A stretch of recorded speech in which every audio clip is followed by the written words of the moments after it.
Hi అండి, అందరికీ నమస్కారము. ఏప్రిల్ 30 అక్షయ తృతీయ. అక్షయ తృతీయ అంటే ఏమిటి? అక్షయ తృతీయ రోజు ఏ వస్తువులు దానం చేయడం వలన ఎలాంటి ఫలితము వస్తుంది, దానం యొక్క ప్రాముఖ్యత తెలుసుకుందాం.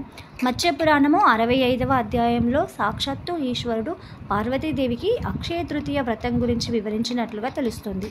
ఏ పని చేసినా అక్షయ ఫలము.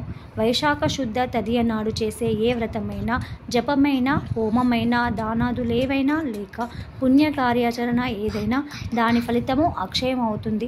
అలాగే పుణ్యకార్యాచరణ వల్ల వచ్చే ఫలితము అక్షయమైనట్లే పాపకార్యాచరణ వల్ల వచ్చే ఫలితం పాపము కూడా అక్షయమే అవుతుంది. ఈ రోజున అక్షయుడైన విష్ణువు ఆరాధన విశేషంగా జరుగుతుంది కాబట్టి దీనికి అక్షయ తృతీయ అనే పేరు వచ్చింది. అక్షయ తృతీయ రోజు ఇలా చేస్తే సంపూర్ణ వ్రతఫలం దక్కుతుంది. అక్షతలు అంటే ఏమాత్రము విరగని పగుళ్ళు లేని గట్టిగా ఉన్న బియ్యంతో అక్షింతలను తయారు చేసి విష్ణు భగవానుడి పాదాలపై ఉంచి అర్చించి తర్వాత ఆ బియ్యమును చక్కగా మరోసారి ఏరి అందులో కొంత భాగము బ్రాహ్మణులకు దానమిచ్చి మిగిలిన వాటిని దైవోచితంగా బ్రాహ్మణోచితంగా తలచి వాటిని ప్రసాదంగా స్వీకరించి భోజనం చేసిన వారికి అక్షయ తృతీయ వ్రతం చేసిన ఫలం దక్కుతుందని పండితులు సూచిస్తున్నారు. అక్షయ తృతీయ రోజు చేసే దాన ధర్మాలు అనంతకోటి పుణ్యఫలాన్ని ఇస్తాయి.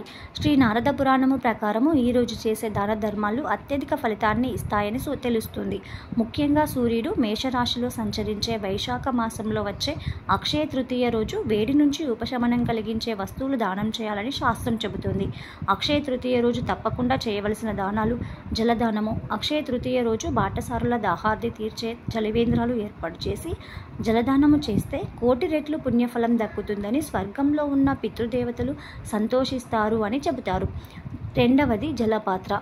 ఈరోజు నీటిని చల్లగా ఉంచే నీటి కుండలు దానం చేయడం మంచిది. ఛత్రము అంటే గొడుగు దానం చేస్తే కుటుంబ సౌఖ్యం కలుగుతుందని విశ్వాసం. నెక్స్ట్ పాదరక్షలు. అక్షయ తృతీయ రోజు పాదరక్షలు అంటే చెప్పులు దానం చేస్తే జీవితంలో వేధించే బాధల నుంచి ఉపశమనం కలుగుతుందని శాస్త్రం చెబుతుంది. ఐదవది అన్నదానము. అన్ని దానాలలోకెల్లా అన్నదానము చాలా శ్రేష్టమని పెద్దలు చెబుతారు. కావున అక్షయ తృతీయ రోజు చేసే అన్నదానము వలన కలిగే పుణ్యఫలము వెలకట్టలేనిది అని శాస్త్రవచనం. ఆరవది వస్త్రదానము. అక్షయ తృతీయ రోజు వస్త్రదానం చేసిన వారికి జీవితంలో అన్న వస్త్రాలకు లోటు ఉండదు. అక్షయ తృతీయ రోజు సాధారణంగా చేసే దాన ధర్మాలే అక్షయ ఫలితాన్ని ఇస్తుంటే ఇక గంగానది తీరంలో చేసే దాన ఫలము గురించి నారద మహర్షి వారు ఇలా వివరించారు. అదేమిటంటే గంగా తీరంలో దానం చేయడము సర్వశ్రేష్టకరం. ఎవరైతే అక్షయ తృతీయ రోజు గంగా తీరంలో వస్తువులు, వస్త్రాలు, ధాన్యము వంటివి దానం చేస్తారో వారు బంగారు రత్నములతో కూడిన విమానంలో తన పితృదేవతలతో కల్పకోటి సహస్రముల కాలము బ్రహ్మలోకమున ప్రకాశిస్తారని, అనంతరము గంగా తీరంలో అత్యంత ధనవంతుడైన బ్రాహ్మణునిగా జన్మించి అంతమున బ్రహ్మజ్ఞానిగా ముక్తిని పొందుతారని సూచించారు. గంగా తీరంలో గోదానము స్వర్గప్రాప్తి. అక్షయ తృతీయ రోజు గంగా తీరంలో యథావిధిగా గోదానము చేసిన వారు గోవుకు ఉండే రోమాల సంఖ్య ఎంత ఉంటుందో అన్ని సంవత్సరాలు స్వర్గలోకంలో విరాజిల్లి తరువాత భూమి మీద పుట్టి చక్కని విద్యను, ఐశ్వర్యాన్ని అనుభవించి అంత్యమున ముక్తిని పొందుతారని నారద మహర్షి తెలిపారు.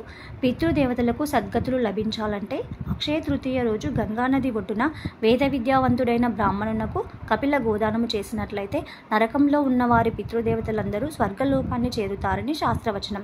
గంగా తీరంలో భూదానము త్రిలోక ప్రాప్తి.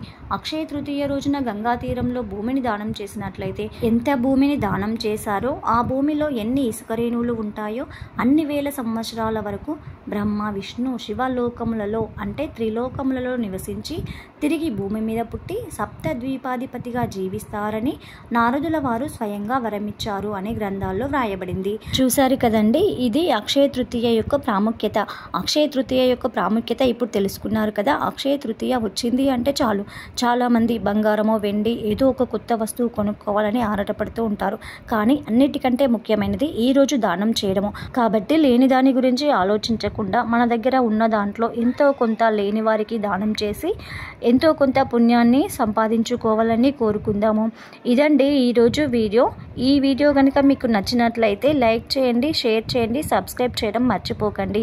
అక్షయ తృతీయ సందర్భంగా ఆ సీతారామచంద్రుల వారి ఆశీర్వాదము, లక్ష్మీనారాయణుల కృప మనందరిపైన ఉండాలని మనస్ఫూర్తిగా కోరుకుందాం. మరొకసారి అందరికీ అక్షయ తృతీయ శుభాకాంక్షలు. మరొక మంచి వీడియోతో మళ్ళీ కలుద్దాం. Thank you.